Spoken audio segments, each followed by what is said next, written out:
नमस्कार सर।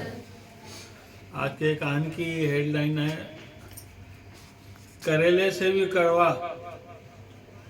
करेले से कड़वे लोग मुसीबत में काम आ जाते हैं, शक्कर से भी मीठे लोग समय पर आने पर धोखा दे जाते हैं। कहानी है आज एक राजा की जो मूर्तियां करने में काफ़ी संग्रह किया करता था, काफ़ी शौक था उसे। उनमें से 3 मूर्तियां थी जो बाहर से लाया था, काफ़ी उसे प्रिय थी, उससे जान से भी ज़्यादा चाहता था। उसके लिए एक सेवक नियुक्त किया गया था उनकी देखरेख के लिए। एक दिन दूसरे सेवक की ड्यूटी रहती है तो उसको भी बताया जाता है कि इन 3 मूर्तियों का विशेष ध्यान देना है, राजा को प्रिय है, उसको जान से प्यारी है। तो कुछ दिन तो वो अच्छे से देखभाल किया। एक दिन अचानक सफाई करते समय उसकी एक जो मिट्टी की मूर्ति थी हाथ से गिर गई और टूट गई। जैसे ही टूटी राजा तक खबर पहुंची, राजा ने उसे सभा में बुलाया और उसे मृत्यु दंड दे दिया। जैसे ही मृत्यु दंड दिया और वो भागता हुआ खड़ा हो गया, जैसे ही भागा लोगों ने सोचा जान बचा के भाग रहा है, मगर वो उसी कक्ष में पहुंचा जहाँ और मूर्तियाँ रखी हुई थी। 3 में से तो एक टूट चुकी थी, 2 को भी गिरा के तोड़ दिया और जाके अपनी जगह पर सर झुका के खड़ा हो गया। सब हैरान थे, राजा भी हैरान था। बोले तुम्हारे सर के ऊपर मौत मंडरा रही है और तुम जाके और 2 मूर्ति तोड़ के आ गए, क्या है, क्या बेवकूफ़ी है। तो उन्होंने कहा राजा जी मुझे माफ़ करना, मेरे को एक मूर्ति तोड़ने के लिए आपने मृत्यु दंड दिया है, बाकी जो मूर्तियाँ 2 है वो आज नहीं तो कल परसों 6 महीने साल 2 साल में तो टूटनी थी। वो जीवन दान का वरदान लेके तो आई नहीं है। और मेरी जगह आप मेरे को मृत्यु दंड दे रहे हो, उसकी जगह दूसरा कोई नियुक्त रहता तो उसको भी आप मृत्यु दंड देते। उसके हिसाब से तो मैं 2 जने की आज जान बचाई है। मुझे अब गम नहीं है, आप मृत्यु दंड दे दीजिए। राजा हैरान हो गया उसकी बातें सुन के। बोले इतनी अच्छी सोच मतलब मेरे दिमाग में क्यों नहीं आई।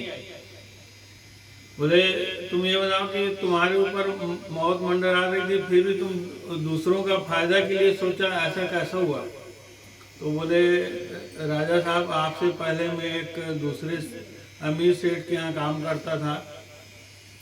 सेठ काफ़ी खुश था, संपन्न था, मेरे से भी खुश था, मगर उसके जीवन में थोड़ा बहुत दुख आता, परेशानी आती तो वो भगवान को कोसता था, भगवान से नाराज हो जाता था।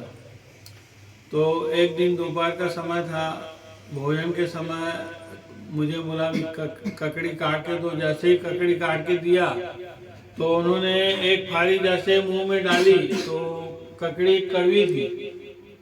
सब ककड़ियाँ मीठी नहीं होती ना, कोई कड़वी भी होती है। जैसे ही डाला कड़वी थी तो नाराज हो गया, ऊपर वाले को भला बुरा करने लगा और पूरी प्लेट मेरे तरफ कर दी कि इसको तुम खाओ। और मैंने उसको बड़े चाव से खाया, प्रेम से खाया, ऐसे खा रहा था जैसे शक्कर से भी मीठा है। सेठ देख के हैरान हो गया, बोले इतनी कड़वी ककड़ी तुम्हें कड़वी नहीं लग रही है, तुम इतने प्रेम से चाव से खा रहे हो। तो मैंने कहा सेठ रोज तो आप मुझे अच्छा पदार्थ खिलाते हो, मीठे पदार्थ खिलाते हो, आज कड़ी ककड़ी दे दिया तो क्या हुआ।